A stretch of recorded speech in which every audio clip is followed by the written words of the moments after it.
നമസ്കാരം, എല്ലാവർക്കും മൈൻഡ് കോച്ചിലേക്ക് സ്വാഗതം. ഇന്ന് നമ്മോടൊപ്പം ഉള്ളത് കരുണാസായിലെ പ്രശസ്ത സീനിയർ സൈക്കോളജിസ്റ്റായ LR മധുജൻ സാറാണ്. സാർ നമസ്കാരം. നമസ്കാരം. ശരിക്കും ഇന്ന് മാനസിക രോഗം വളരെയധികം കൂടി വരുന്ന ഒരു സാഹചര്യമാണ്. അപ്പോൾ നമുക്ക് അതിനെപ്പറ്റി തന്നെ സാറിനോട് ഒരു ക്വസ്റ്റ്യൻ ചോദിക്കാം. സാർ, ഈ മാനസിക രോഗമുള്ളവർ ഈ ലഹരി ഉപയോഗിക്കുന്നതിൻ്റെ സാധ്യത കൂടുതലാണോ? അത് വളരെ വൈഡായിട്ടുള്ള ഒരു ചോദ്യമാണ്. അതിനകത്ത് ഒത്തിരി ഘടകങ്ങൾ അതിനകത്തുണ്ട്. ഇപ്പം മാനസിക രോഗം ഉള്ള ആളുകൾക്ക്, മാനസിക രോഗം ഏതെങ്കിലും തരത്തിലുള്ള മാനസിക രോഗമുള്ള ആളുകൾ കൂടുതലായിട്ട് ലഹരി ഉപയോഗിക്കുമോ എന്ന് ചോദിച്ചു കഴിഞ്ഞാൽ അവിടെ ഏത് മാനസികമായ രോഗമുള്ള ആളുകളാണ് എന്ന് നമ്മളൊന്ന് സ്പെസിഫൈ ചെയ്യേണ്ടതായിട്ട് വരും. ഇപ്പോൾ ഉദാഹരണത്തിന് ചിത്തഭ്രമം എന്ന് നമ്മൾ പറയുന്ന സ്കിസോഫ്രേനിയ എന്നൊക്കെ പറയുന്ന മാനസിക രോഗമുണ്ട്. അതുപോലെ തന്നെ ബൈപ്പോളാർ രോഗമെന്നൊക്കെ പറയുന്ന ചില മാനസിക രോഗങ്ങളുണ്ട്. അങ്ങനെ ഒരു രോഗമുണ്ട് എന്നുള്ള ഒരൊറ്റ കാര്യം വെച്ചുകൊണ്ട് അവർ അമിതമായ മദ്യാസക്തിയിലേക്കോ ലഹരി ഉപയോഗത്തിലേക്കോ പോകണമെന്ന് യാതൊരു നിർബന്ധവുമില്ല. എന്നാൽ ചില ആങ്സൈറ്റി, ഉത്കണ്ഠാ രോഗങ്ങൾ, ചില തരം വിഷാദ രോഗങ്ങൾ, ചില തരം ചിന്തകൾ, ഈ ഒബ്സസീവ് കമ്പൾസീവ് ആയിട്ടുള്ള ചിന്തകൾ എന്നൊക്കെ പറയും, അത്തരത്തിലുള്ള കാര്യങ്ങളുള്ള ആളുകൾ ചിലപ്പോൾ എന്തിലേക്ക് പോകാം, അവർക്കൊരു റിലീഫ് കിട്ടും ഏതെങ്കിലും ലഹരി ഉപയോഗിച്ചാൽ എന്ന് അവർ കരുതി വച്ചിരിക്കുന്നു. വാസ്തവത്തിൽ അത്തരത്തിലുള്ള ലഹരി അവർക്ക് റിലീഫൊന്നും കൊടുക്കുന്നില്ല, പക്ഷെ അവർ അങ്ങനെ കരുതി വച്ചിരിക്കുന്നു.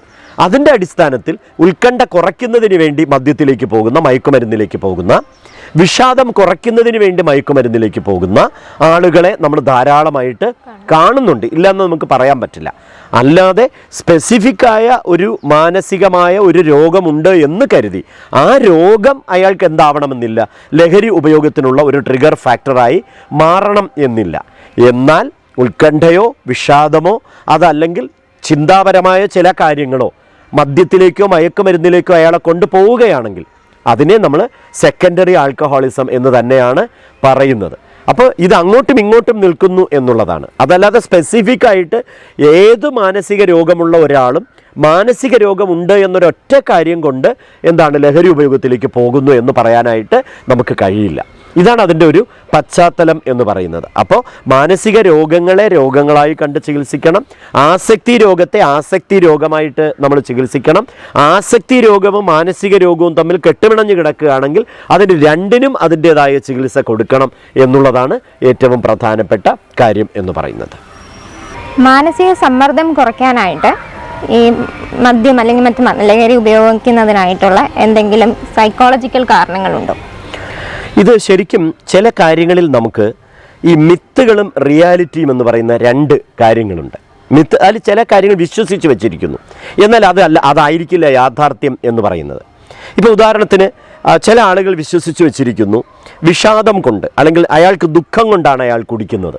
അത് ഒരു മിത്താണ്, അതിൽ യാഥാർത്ഥ്യമൊന്നുമില്ല. അതുപോലെ മാനസികമായ സമ്മർദ്ദം കുറയ്ക്കാൻ ലഹരി സഹായിക്കും എന്ന് വിശ്വസിച്ച് വെച്ചിരിക്കുന്നു, അതൊരു മിത്ത് മാത്രമാണ്, അതിലെന്തില്ല, യാഥാർത്ഥ്യമില്ല.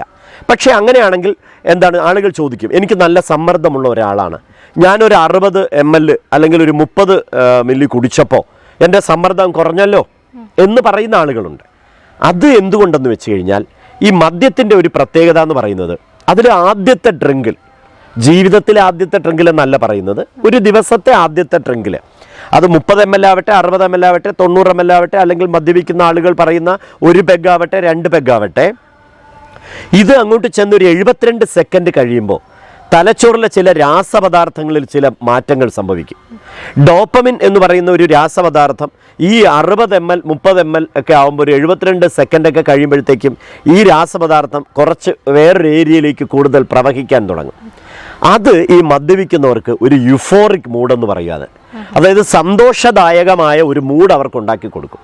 അതുകൊണ്ടാണ് ഈ ഒരു ദിവസം ആദ്യം ഒരു 30 ml 60 ml ഒക്കെ കഴിക്കുന്ന ആളുകൾക്കുണ്ടാകുന്ന ഭാവമാറ്റം ശ്രദ്ധിച്ചിട്ടുണ്ടോ എന്ന് എനിക്കറിയില്ല. ഈ 60 ml ഒക്കെ കഴിക്കുന്ന ആളുകൾക്ക് ഫിറ്റാവുകയൊന്നുമില്ല, പക്ഷെ അവർ കഴിച്ചൊരു 1-1.5-2 മിനിറ്റ് കഴിയുമ്പോൾ അവർക്കൊരു ചിരി വരും, അവർക്കൊരു സന്തോഷം അവർക്ക് വരും. ആ സന്തോഷം വരുമ്പോൾ സ്വാഭാവികമായിട്ടും അവരുടെ സ്ട്രെസ് കുറയും. അപ്പോൾ ഈ യുഫോറിക് മൂഡ് ഉണ്ടാകുമ്പോഴത്തേക്കും അല്ലെങ്കിൽ ഈ സന്തോഷദായകമായ ഒരു അവസ്ഥ ഉണ്ടാകുമ്പോൾ അവർക്ക് സ്വാഭാവിക സന്തോഷം ഉണ്ടാകുമ്പോൾ വലിയ സ്ട്രെസ് ഇല്ലല്ലോ.